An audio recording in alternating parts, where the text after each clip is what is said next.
Operação Militar Americana. Por que o Pentágono enviou uma frota para o deserto gelado? Quando, no final dos anos 40, os jornais americanos noticiaram que o Pentágono estava posicionando uma frota inteira nas costas da Antártida, o mundo ficou surpreso. A operação recebeu o nome de High Jump e começou em dezembro de 1946. Navios de guerra, um porta-aviões, quebra-gelos, dezenas de aviões e mais de 4.000 tripulantes. O continente gelado nunca tinha visto nada dessa magnitude. O sigilo da missão impressionava. O comando da operação foi confiado ao experiente almirante Richard Byrd, e os objetivos oficiais eram extremamente vagos: estudar as condições para a criação de bases militares e testar equipamentos. No entanto, os militares americanos não estavam apenas desembarcando no gelo.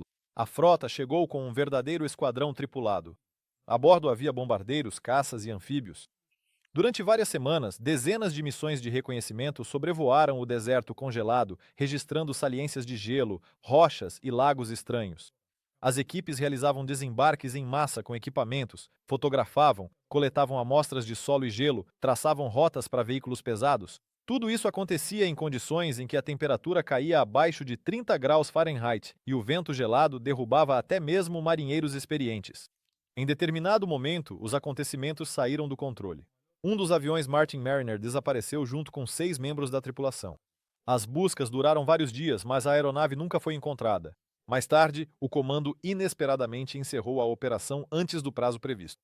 Oficialmente, devido às severas condições climáticas. Extraoficialmente, por causa de circunstâncias extraordinárias.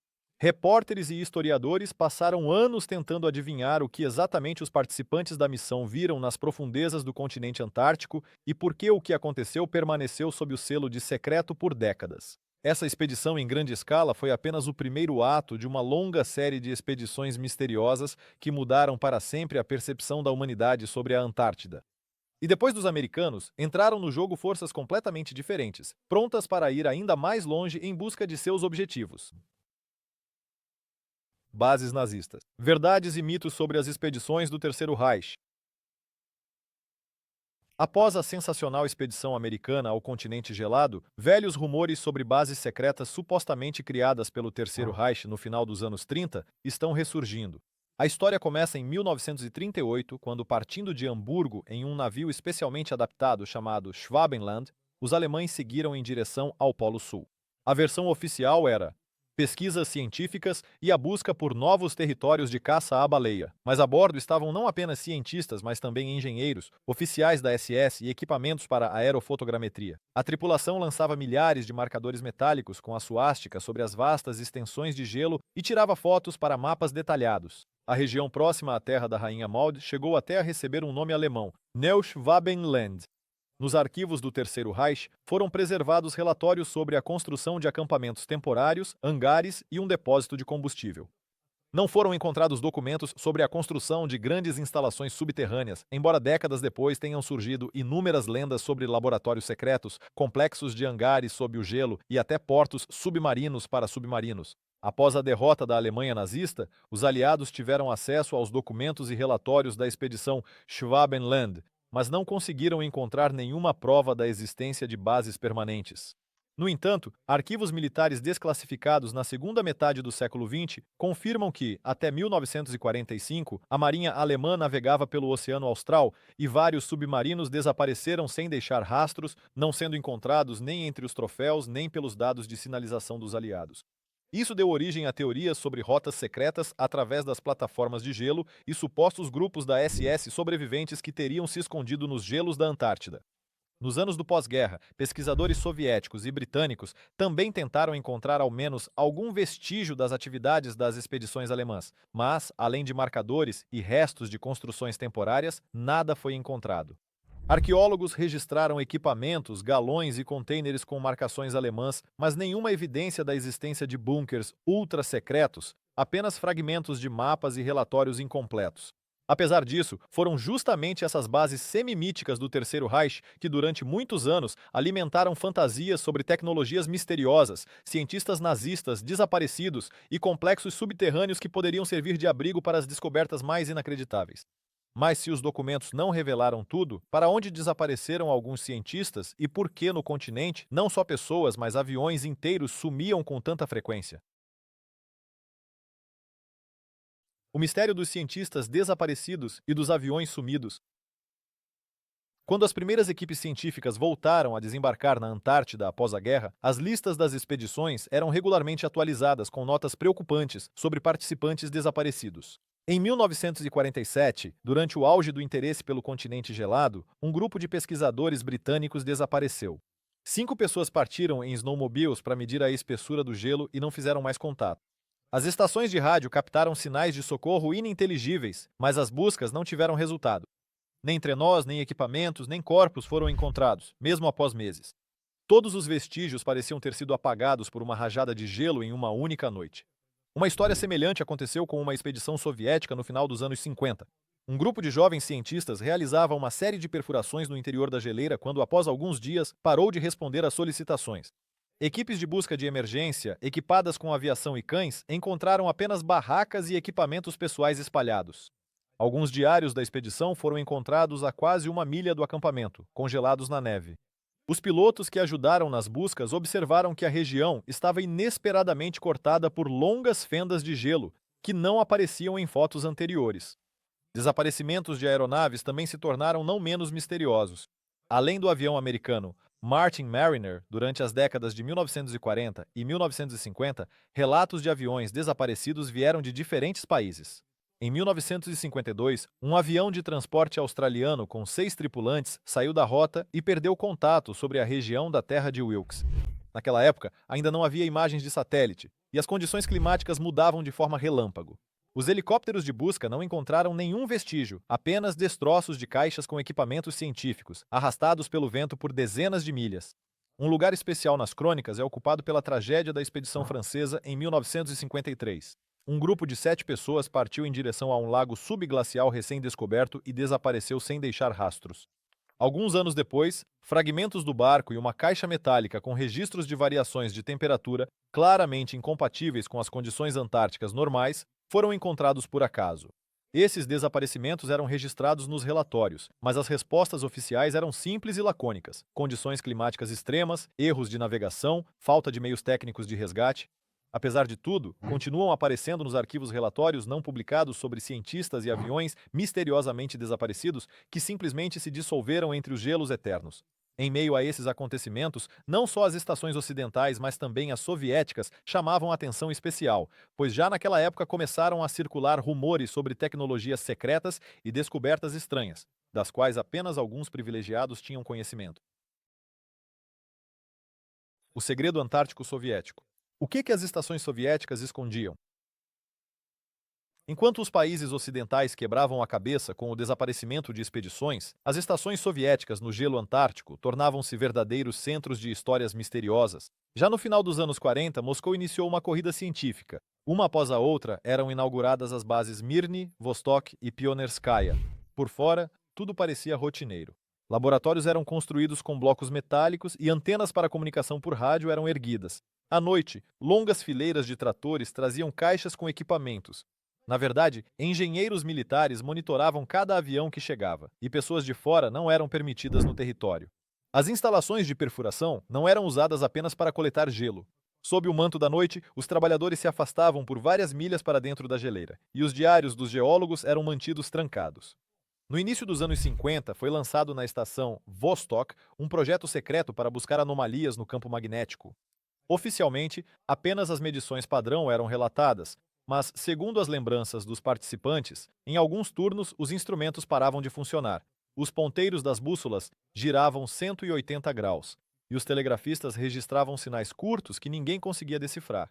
Em janeiro de 1955, um grupo de engenheiros chegou à base com equipamentos de rádio de última geração. Entre eles, havia apenas militares, que se recusavam a conversar com os cientistas civis. Uma atenção especial era dada aos depósitos com equipamentos importados da Europa e dos Estados Unidos, que haviam sido encomendados secretamente por meio de países aliados. À noite, equipamentos complexos eram trazidos para cá e imediatamente escondidos em um pavilhão separado atrás de uma cortina dupla. Testemunhas contaram que, certa vez, soldados enterraram na neve um caminhão inteiro com equipamentos. Alguns dias depois, os aparelhos desapareceram misteriosamente e todas as gravações das câmeras foram destruídas. Durante os anos 50, em Mirny e no setor Pionersky, aumentaram os casos de falhas eletrônicas e quebras estranhas de veículos.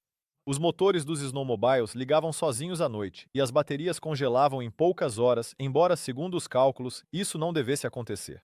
De tempos em tempos, não era possível entrar em contato com algumas estações por rádio e a comunicação só era restabelecida após a chegada de mais uma caravana de transporte. Aqueles que serviam nas bases soviéticas por mais de 6 meses falavam sobre um brilho incomum no gelo, próximo aos poços de perfuração, como se algo sob a superfície refletisse a luz do holofote, embora oficialmente não tenham sido encontrados metal vestígios de equipamentos. Com o início das operações da estação Vostok, em 1961, geólogos soviéticos tornaram confidenciais todos os resultados dos trabalhos de perfuração e os relatórios das análises laboratoriais eram enviados apenas para a sede da Academia de Ciências em Moscou.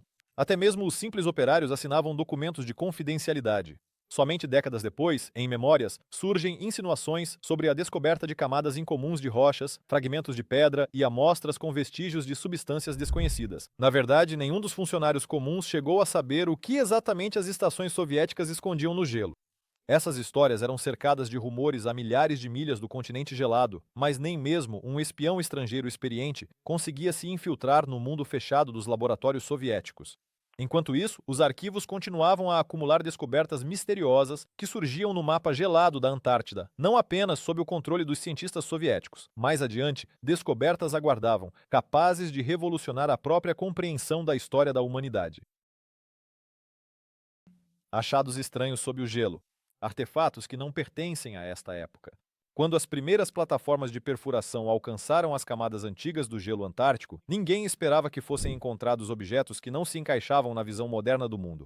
Já no início dos anos 60, em um planalto gelado que não estava sob o controle de ninguém, um grupo de cientistas australianos, durante a coleta de amostras, descobriu a mais de 2 milhas de profundidade uma pequena placa metálica com bordas perfeitamente talhadas. A análise química realizada no laboratório da estação Davis revelou uma liga incomum com alto teor de titânio e níquel. Mas tais tecnologias só foram desenvolvidas no final do século XX. Registros documentais da descoberta foram preservados nos relatórios do Instituto, mas a placa logo desapareceu junto com o mensageiro que deveria entregá-la em Melbourne. O helicóptero dele não fez contato e desapareceu nas nuvens sobre o gelo compacto. Uma descoberta feita por geólogos franceses na região da Terra Adélia causou não menos repercussão. Durante escavações padrão na espessa camada de gelo, foi encontrado um tubo cilíndrico, cuja forma lembrava um recipiente de medicamentos modernos, mas que, por todas as características, era feito de quartzo monocristalino. Dentro havia minúsculos fios, e mesmo sob os mais potentes microscópios, não foi possível determinar do que eram feitos. Mais tarde, todos os materiais relacionados a esse objeto foram retirados dos arquivos franceses devido à sua origem desconhecida. Nos anos 60, quando os perfuradores soviéticos alcançaram novos horizontes, encontraram nos montes de gelo próximos à estação Vostok uma corrente brilhante composta por elementos esféricos. Na superfície de cada um deles estavam gravados símbolos que não pertenciam a nenhum dos alfabetos conhecidos. Cópias das fotografias foram parar apenas nos diários pessoais de 2 cientistas, e a própria corrente desapareceu já no dia seguinte do laboratório. Os funcionários que tentaram descobrir para onde o artefato havia ido receberam uma severa advertência por excederem sua autoridade. As expedições americanas se depararam com coisas não menos estranhas. Em 1968, durante uma perfuração na região das plataformas de gelo de Ross, foi encontrado um fragmento de um dispositivo técnico com minúsculas bobinas de cobre revestidas de verniz. Todas as peças eram menores que uma unha e o esquema de montagem não correspondia a nenhum dos padrões industriais da época. O relatório foi enviado a Washington através do consulado, mas o objeto foi imediatamente apreendido pelos militares. Funcionários do laboratório lembraram que, no dia seguinte à descoberta, pessoas apaisanas chegaram à estação, bloquearam o acesso ao depósito e levaram o achado sob forte escolta. Descobertas incomuns também foram registradas em outras estações. Na década de 70, cientistas japoneses descobriram, nas camadas profundas de neve, fragmentos de um tecido resistente ao jato de vapor e a reagentes agressivos. A composição química desse material não correspondia a nenhuma fibra sintética conhecida. Parte da amostra foi enviada para Tóquio, mas, após alguns meses, toda a correspondência sobre a descoberta desapareceu dos arquivos. Todos esses artefatos nunca foram exibidos ao público e quase sempre desapareciam logo após serem descobertos, perdendo-se em arquivos militares ou laboratórios secretos. Nos jornais oficiais, eles eram mencionados como poluentes industriais, inclusões anômalas ou erros de análise. Mas as listas de achados estranhos continuavam a crescer. Geofísicos registravam vestígios de tratamento da superfície da pedra com um aparelho semelhante a um laser, e microbiologistas periodicamente encontravam no gelo bactérias com DNA que não era encontrado em populações conhecidas. Descobertas desse tipo quase sempre significavam apenas uma coisa: controle total das agências de inteligência e uma nova onda de tensão internacional. Quem e por que se livrava desses objetos? E por que os cientistas que os descobriam de repente perdiam o emprego ou até mesmo desapareciam do radar? As respostas nunca apareceram. Já no final dos anos 70, o nível de sigilo em torno das expedições à Antártida só aumentava e as bases nacionais gradualmente se transformavam em enclaves fortificados com suas próprias regras de acesso e segurança. Os participantes não só enfrentariam novas restrições, mas também mudanças inesperadas nas regras do jogo em todo o continente. Zonas proibidas. Como os tratados internacionais mudaram a Antártida? Enquanto algumas expedições desapareciam na brancura antártica e artefatos estranhos eram removidos por agências especiais sob o manto da noite, o destino de todo o continente era decidido em negociações internacionais a milhares de milhas dali. Desde o final dos anos 50, as principais potências ficaram alarmadas. Pessoas demais desaparecidas, patrulhas militares se deparando com frequência umas com as outras em lugares onde não deveria haver ninguém. Em dezembro de 1959, em Washington, representantes de 12 países, incluindo IWA, URSS, Reino Unido, Austrália, Nova Zelândia, França e Japão, assinaram inesperadamente o Tratado da Antártida, que deveria pôr fim aos jogos militares entre os gelos eternos. A partir desse momento, todo o continente passava oficialmente a ser uma zona exclusiva para pesquisas científicas pacíficas. A instalação de bases militares, testes nucleares e até mesmo a extração de recursos minerais estavam totalmente proibidos. Qualquer expedição não autorizada era rigidamente controlada e a presença de unidades armadas só era permitida para prestar assistência aos cientistas. As disputas territoriais foram congeladas, nenhum país podia declarar as áreas de gelo como sua propriedade, e as fronteiras das zonas de influência eram marcadas apenas em mapas antigos. Em vez de controle aberto, era travado um delicado jogo diplomático. O acesso a algumas regiões, mesmo para pesquisadores, só era possível mediante autorização especial. Surgiram zonas proibidas, áreas onde era proibido realizar trabalhos de perfuração e arqueológicos sob o pretexto de preservar o equilíbrio natural. Na verdade, essas regiões coincidiam com as zonas de desaparecimentos anteriores de achados incomuns e de indicadores anômalos nos mapas de radar. Até mesmo os mapas para expedições civis eram impressos com áreas em branco, onde nada era indicado, nem relevo, nem coordenadas. Nas décadas de 60 e 70, o controle internacional sobre o continente se intensificou. Inspetores de diferentes países inspecionavam as estações uns dos outros, contavam o equipamento de laboratório e conferiam os relatórios sobre os estoques de combustível e alimentos. Qualquer carga extra ou equipamento não declarado poderia ser motivo para mais um escândalo diplomático. Na prática, a criação do tratado só aumentou o sigilo. Relatórios sobre novas descobertas ou desaparecimentos eram enviados por canais fechados. Relatórios com o selo Top Secret eram guardados em cofres separados nas embaixadas e nas sedes dos conselhos científicos. Ao mesmo tempo, grupos especiais de observadores da ONU começaram a patrulhar a Antártida. Segundo a versão oficial, eles monitoravam o cumprimento das normas ambientais.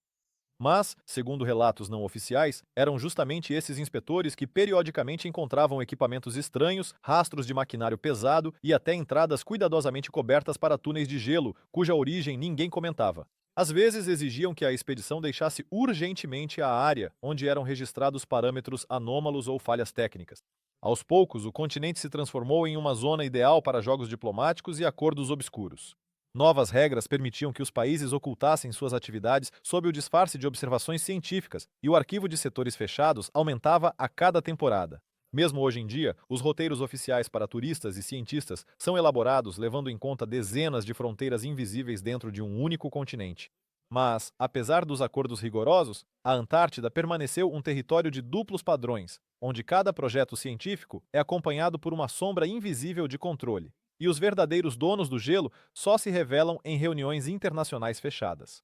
O mais enigmático está por vir: quem e como conseguiu controlar não apenas o deserto gelado, mas também tudo o que está escondido sob sua espessa camada de milhas de gelo?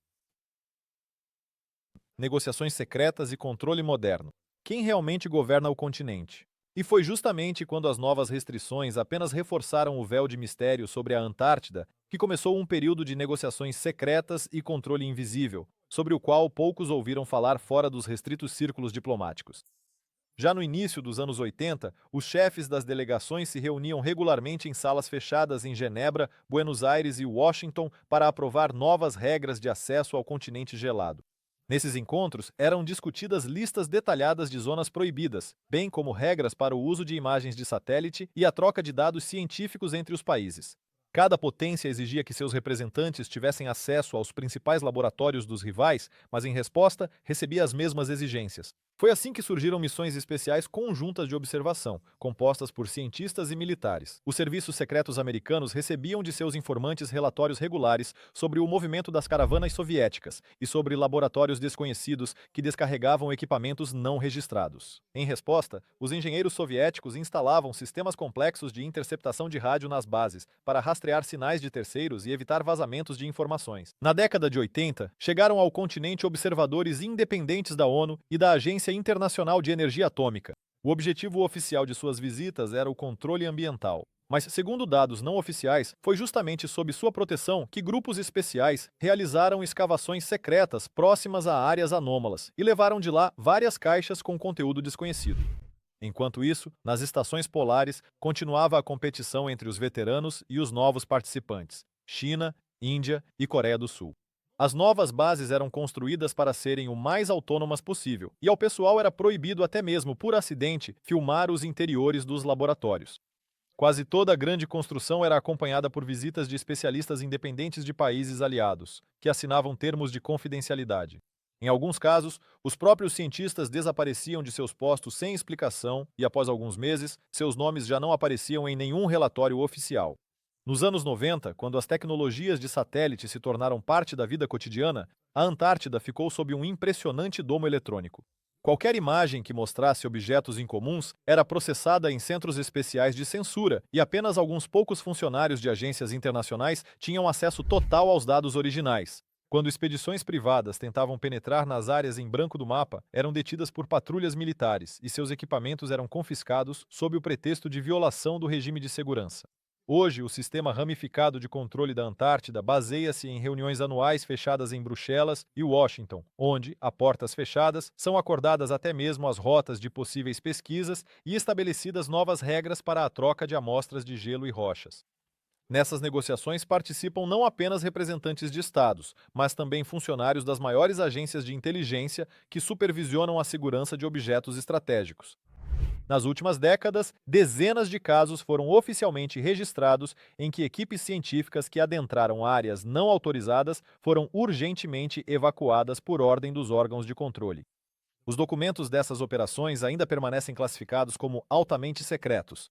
O continente transformou-se em uma espécie de arena onde diplomacia e inteligência militar caminham lado a lado. As decisões sobre o acesso a pontos-chave são tomadas não apenas por cientistas, mas também pelos chefes das agências de inteligência, e as listas finais de rotas são assinadas nos gabinetes mais restritos do mundo. É exatamente aqui que surge o controle real sobre a Antártida. Seus detentores são bem conhecidos em um círculo restrito, mas nunca se declaram oficialmente proprietários do continente. E enquanto novas antenas são instaladas nas extensas geleiras e rotas de perfuração subterrânea são traçadas, a maior parte dos acontecimentos que determinam o futuro do Polo Sul permanece fora dos relatórios públicos. Resta apenas esperar para ver que outros segredos estão guardados sob as camadas de gelo de muitos quilômetros e qual dos atuais jogadores conseguirá descobri-los primeiro.